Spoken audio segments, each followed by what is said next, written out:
민중이라는 건 어리석은 거기 때문에 말이야. 이 민중이라는 그렇게 쉬운 건 줄을 내가 알아. 그렇지만 그래도 나는 민중을 믿습니다. 그들이 그렇게 속아 넘어가기 쉽긴 쉽지만 그들의 가슴 속엔 역시 참이 있습니다.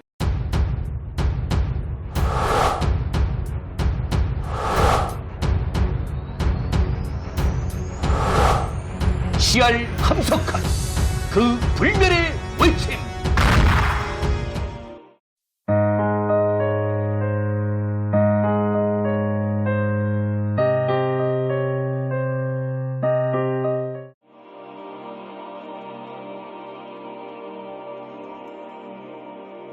군인 정신. 군인과 정신. 군인은 정신이 있어야 한다. 군인이 만일 정신이 없으면 어떻게 될까? 하필 군인만일까? 사람의 사람된 점이 정신에 있으니 누구나 사람인 다음에는 고상한 정신을 잃지 않도록 힘써야 할 것이다. 군인은 특별히 그렇다. 군인은 자칫하면 정신을 잃기 쉬운 자리에 있기 때문이다. 군인은 사람의 사회생활에서 가장 날카로운 부분을 잡은 것이다. 기계처럼 되어버릴 염려가 많다. 그러므로 하는 말이다. 비겨 말하면 우리 몸의 손가락이나 귀나 코처럼 뾰족하게 내민 기관이다. 그렇게 뾰족하게 내민 것은 어떤 독특한 작용을 하기 위해서다. 몸 전체로는 할 수 없고 그 기관만이 할 수 있는 독특한 일이다. 그만큼 중대한 것이다. 그러나 그렇게 내미노라면 자연 몸 전체에서 멀어지기가 쉽다. 전체에서 멀어지면 피가 잘 오지 못하기 쉽고 신경이 잘 통하지 못하기 쉽다. 매양 마비 상태에 빠지기가 쉽고 겨울날 같은 때는 아주 얼어버려서 몸에서 떨어져 나가버리게 되는 일이 있다. 인간 생활의 피와 신경이 뭐냐 하면 정신이다. 그 정신이 있어야만 사람이다. 그러나 손가락이나 코끝이 제작용을 하기 위하여 뾰족하게 내밀게 되노라면 자연 혈관과 신경이 가늘어질 수밖에 없고 자칫하면 끊어질 염려가 많다. 사실 손끝이나 코끝은 어는 일이 많고 군인은 정신이 빠지는 일이 많다. 또 다른 비유로 말한다면 바닷속에 깊이 나가 있는 반도와 같다. 반도가 바다에 나가자면 좋은 항구나 해군 기지가 될 수 있고 좋은 경치를 가질 수도 있지만 그 가는 목이 교통의 위협을 당하기가 쉽다. 만일 그 가는 목이 끊어지는 날이면 경치고 항구고 다 소용없이 죽어버릴 수밖에 없다. 그러므로 그 가는 목을 특별히 지켜서 보호하지 않으면 아니 된다. 군인은 인간 사회에서 그 반도 끝에 있는 해군 기지요 또는 관측소다. 중요하지만 그것 아니고는 할 수 없는 일이지만 자칫하면 그 가는 목이 끊어져서 전체와 떨어져 죽기가 쉽다. 요령이란 말이 있다. 말을 요령 있게 해라, 일을 요령 있게 해라 하는 때에 쓰는 말이다. 일을 하고 말을 한다고 마구 차례도 없이 해벌려 놓지만 말고 요긴한 것을 꼭 집어서 하라는 말이다. 그런데 그 요는 뭐냐 하면 허리란 말이다. 요자를 요긴이라는 뜻으로 쓰지만 본래는 허리라는 뜻이다. 지금은 허리라 할 때는 구별하기 위하여 월을 더 붙여 요자를 쓴다. 또 영이라는 것은 모가지 혹은 옷깃이라는 말이다. 강령, 영수 하는 말로써 그 뜻을 표시한다. 목과 허리는 사람의 몸 중에서 보면 매우 가늘게 된 곳이다. 왜 그렇게 생겼을까? 가슴과 머리를 보호하기 위해서다. 가슴 속에는 사람의 생리를 차지하는 모든 중요한 내장기관이 들어있고 머리에는 무엇보다도 중요한 골이 들어있다. 이제 어느 때에라도 넘어지는 날은 그 가슴이나 머리를 상하기가 쉬울 것이다. 어느 때 갑자기 넘어져도 재빨리 눌려서 그 가슴이나 머리를 땅에 부딪히지 않도록 하기 위해 가슴 아래의 허리와 머리 아래의 목이 가늘어진 것이다. 아무래도 굵어가지고는 운동이 자유롭지 못하고 재빠르게 놀릴 수가 없기 때문이다. 대신 사람의 몸 중에 가장 위험한 부분은 허리와 목이다. 대적이 올 때마다 겨누는 곳은 허리와 목이다. 가장 가늘기 때문에 자르기가 쉽다. 허리와 목은 특별히 보호할 필요가 있다. 군인이란 허리와 목 같은 것이다. 요기는 하지만 생명이 거기 담겼지만 그 대신 또 생명을 잃는 것도 거기에 많이 담겼다. 목과 허리, 특별히 혈관과 신경에 주의해야 머리와 가슴을 보호할 수 있듯이 군인도 전신의 피와 신경이 되는 정신을 늘 잃지 않고 지키도록 힘써야 할 것이다. 전투 정신. 정신이라니 무슨 정신이냐 하고 묻기 쉬울 것이다.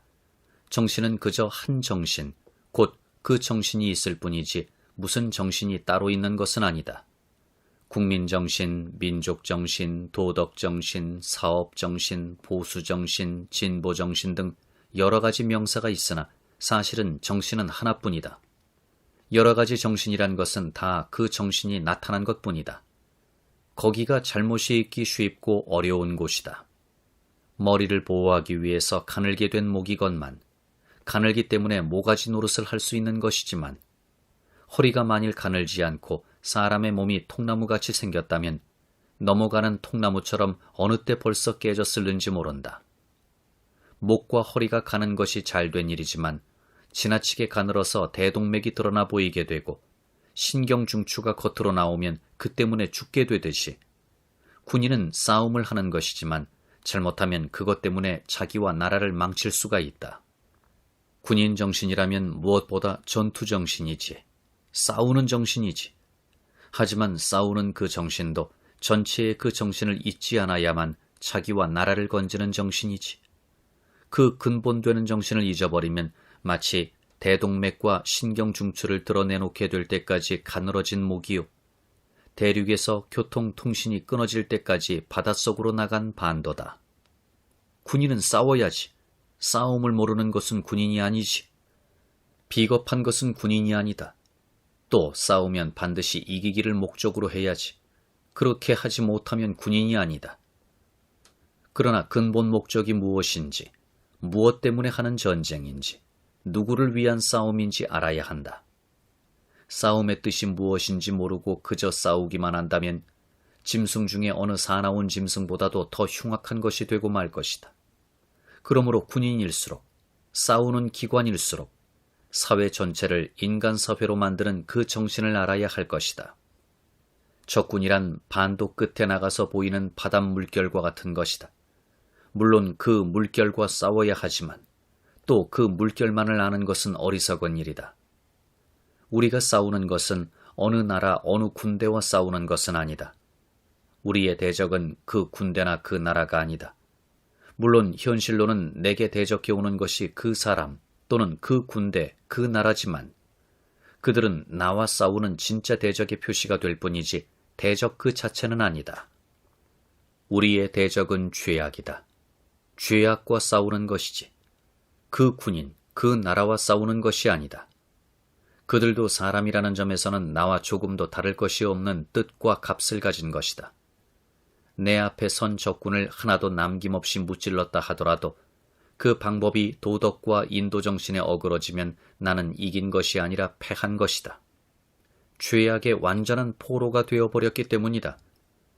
내가 인도정신을 지키다가 적군에게 죽으면 도리어 전투로는 졌어도 이길 수가 있지만 내가 죄악적인 방법으로 살육을 하면 전투로는 이겼다 하더라도 사실로는 진 것이다. 처음 경우에는 나의 죽음으로 나라가 한때 곤경에 빠질 수 있을지 모르나 국민 전체의 가슴에 정의의 정신은 힘있게 살아있으므로 미래의 영원한 역사를 움직여 나갈 수가 있다. 둘째 경우에는 한때 이겼다는 쾌감을 가질 수 있으나 내 나라 전체를 죄악 속으로 끌어들여 악한 국민이라는 낙인을 찍히게 하므로 역사의 무대에 영원히 설 수 없이 되고 말 것이다.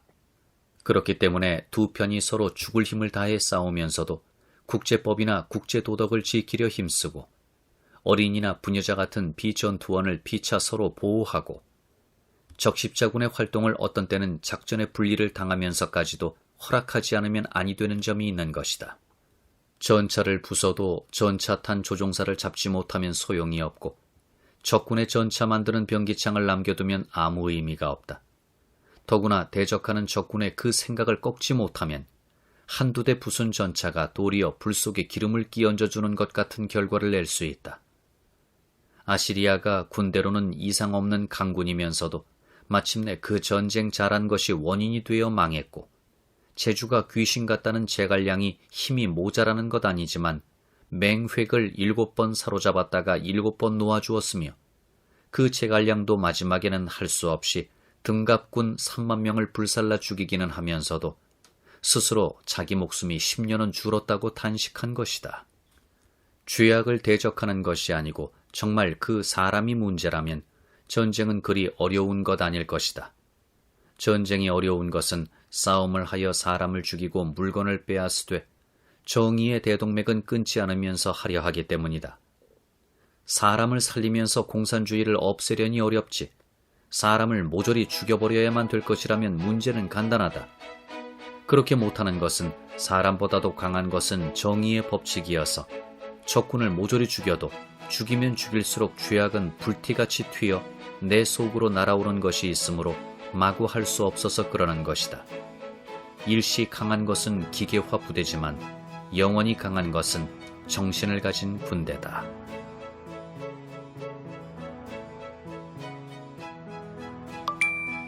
복종 정신.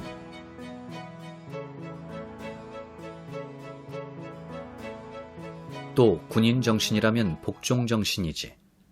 복종 정신이 아니고는 군대를 이루어갈 수 없다.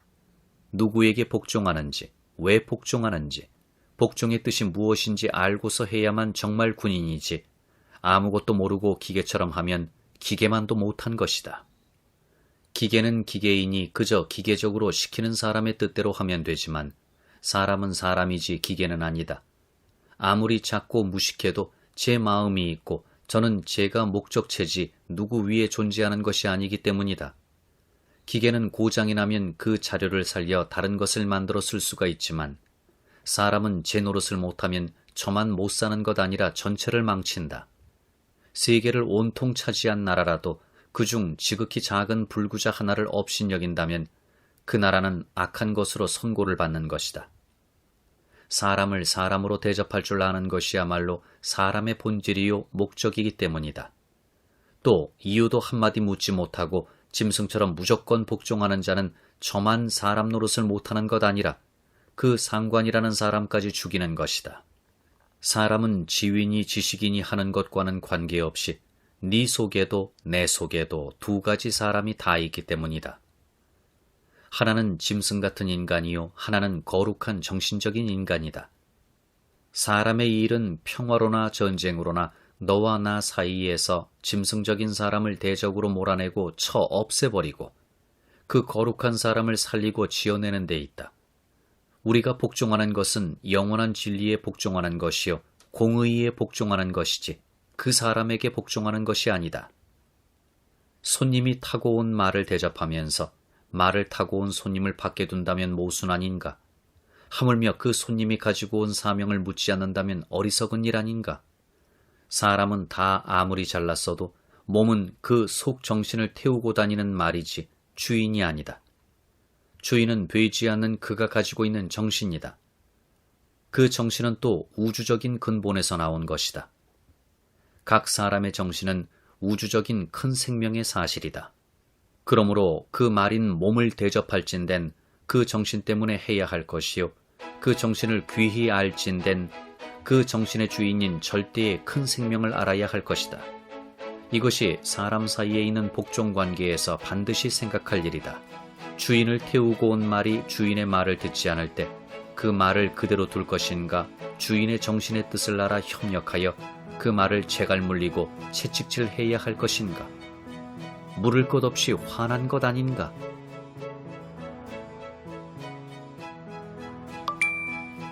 인간 정신, 우주 정신.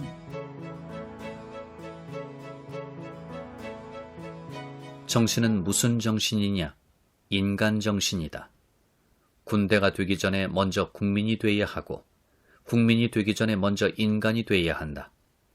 인간 정신을 잃어버리면 국민이란 것은 승냥이의 물이요, 군인이란 것은 그 승냥이의 이빨이요 발톱이다.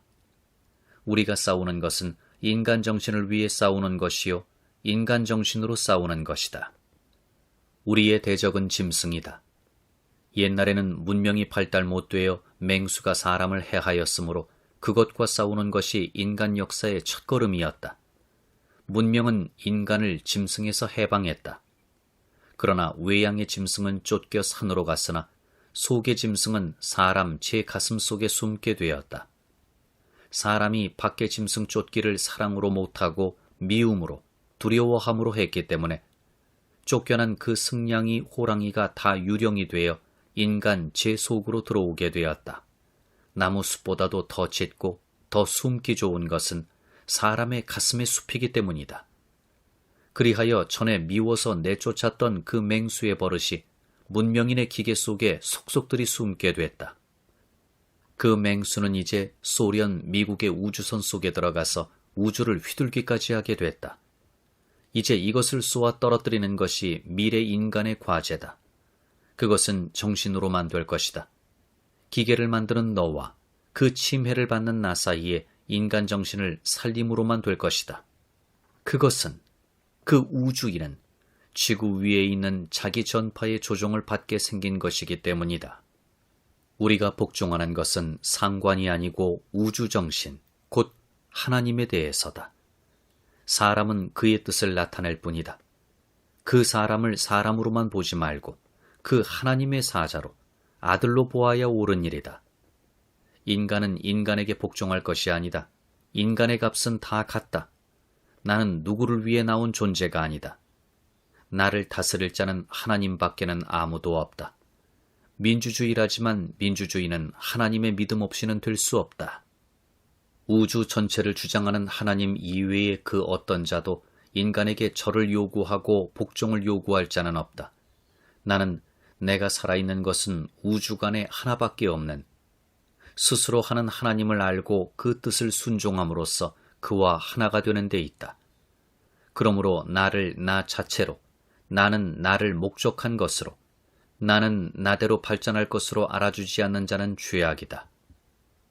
나는 그와 싸워야 한다. 그와 싸우는 것이 그를 사랑함이다. 그를 죄에서 해방시키는 것이 그를 사랑함이다. 그를 인간으로 대접함이 그를 사랑함이다. 나와 마찬가지로 그도 인간 정신을 위해 싸우고 우주 정신에 복종할 것으로 알미 그에 대한 사랑, 곧 자기 사랑이다. 나와 그는 서로 남이 아니다. 하나다. 하나다 하면 선이다. 여럿이다 하면 악이다. 하나님은 하나를 하시는 이요 사탄은 갈라서 싸움 붙이는 자다. 인간이 전쟁을 하게 된 것은 하나 되는 정신을 모르고 잊어버리고 갈라진 여럿을 보고 미혹했기 때문이다. 하나는 참이요 여럿은 거짓이다. 참은 정신이다. 우주에 가득 찬 정신이다. 그 정신을 모르고 싸우는 싸움은 망하는 싸움이다. 져도 지고 이겨도 지는 싸움이다. 그 정신없이 하는 복종은 복종이 아니요 썩음이다. 인간이 인간에게 복종하면 둘 다 망한다. 모든 임금은 망했다. 민중의 정신을 믿으라.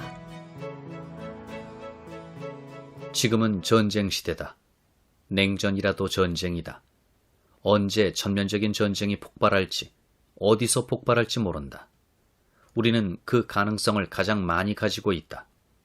그러므로 군인의 질의 여하는 우리나라 민족의 운명을 지배하고 세계 인류의 역사에 크게 영향을 미친다. 젊은이는 한번 반드시 가는 군대, 인생의 가장 중요한 대목을 거기서 보내는 그 군대가 아무 고상한 정신이 없다면 어찌할까? 옛날엔 발달이 못됐다는 때에도 군인이 싸우다 죽으면 시사여귀라 죽는 것을 집으로 돌아가는 것 같이 여겼다. 모가지는 잘라도 내 뜻은 못 뱉는다고 했는데 그런 뜻 가진 사람이 몇이나 되나? 인생의 뜻 모르고 나라 뜻 알까? 나라 뜻 모르고 전쟁 뜻 알까? 사람은 죽기를 원하는 물건이지 결코 죽기를 싫어하는 물건이 아니다. 제 죽을 자리를 찾는 것이 젊음이다. 한 몸 마음을 바칠 곳을 찾는 것이 청춘의 피다. 뉘에게 바쳐? 하나님께 바치자는 거야. 바치고 싶어 밤잠을 못 자는 것이 젊음이야. 군대에는 정말 하나님이 앉았느냐? 하나님이 앉았다면 나라도 거기 있을 것이다. 하지만 하나님 없다면 나라도 없을 것이다. 하나님이 아니고 우주적인 정신이 아니고 인간 정신의 근본이 되는 참 정신이 아니면 안 된다. 통일 문제가 이렇게 급해오는데 군인들은 마음의 준비가 있나? 군인은 뭔지 아나? 군인은 나선 사나이다. 전체를 위해, 정의를 위해, 정신을 위해 악과 싸우려고 나선 사나이다. 민중이 비록 무식하고 가난해서 모르더라도 군인이 산정신을 발휘하면 전 민중을 쉽게 일으켜 세울 수 있다. 군인은 뽑아든 칼날이다. 민중이 칼을 뽑기도 하지만 갑중보검 야유성이라 장사를 깨우기 위해서는 칼이 먼저 울기도 하는 법이다. 군인이 정말 뽑아든 칼의 서슬 같은 정신이 떤다면 이 민중도 소리치고 일어설 것이다. 민중의 열이 아니고 흥분이 아니고서야 통일을 어떻게 하겠나? 정치가? 외교가? 그까짓 것 문제 삼지 마라. 정당 같은 것 문제 삼지 마라. 크롬웰 안 입었나? 그것은 다 부는 악기인 호드기에 지나지 않는다. 민중의 바람이 불기 전엔 저희는 소리 못 낸다. 그 민중이 한번 노해 큰 숨을 쉬게 하는 것이 햇빛과 어울려 춤추는 청룡과도 같은 그대들 군인이다. 네 절대에 사랑의 출동 명령을 듣도록 하라. 네 사령이 어디 있나? 네 사령, 또 온 천하 모든 군대의 사령, 모든 생명의 행진의 총사령이 저 푸른 하늘 위에 있느니라. 믿으라. 믿음이 모든 힘, 모든 지혜의 근본이니라.